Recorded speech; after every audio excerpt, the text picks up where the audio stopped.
pull you a little bit here. Michiel, speech.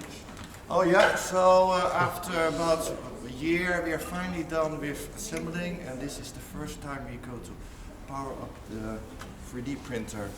So either we hear maybe beep, and otherwise we hear a big boom. Here goes the club. No, you won't hear anything yet because there's an on switch here. Oh, that's good. It's a good sign. You see a little red light there. Oh, and if you look here, if you come this side, you see an LCD screen coming up. Looks all good. So we need to cheer. Yeah! Applause to everybody. That's so cool. Yeah, if you look from this side, then you see that the LCD screen is on. So the next step is we need to do calibration, which we're not sure if you can do it today because it doesn't really work on my computer, because you need to use a computer to connect to this To the USB PCB board. here, this Ethernet cable or USB cable, do the calibration.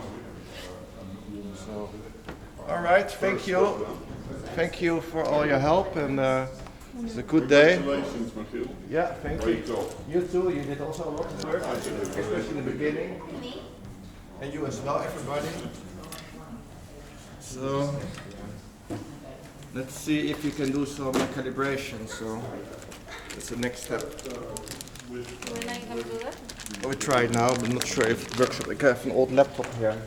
But if you look on the other side, you see that there's a nice LCD screen The screen is already on. on here. Yep.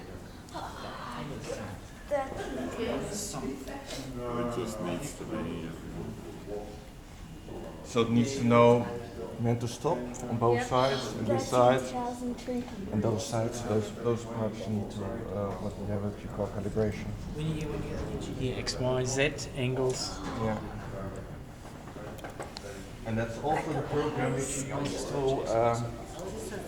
put in, because you put a 3D model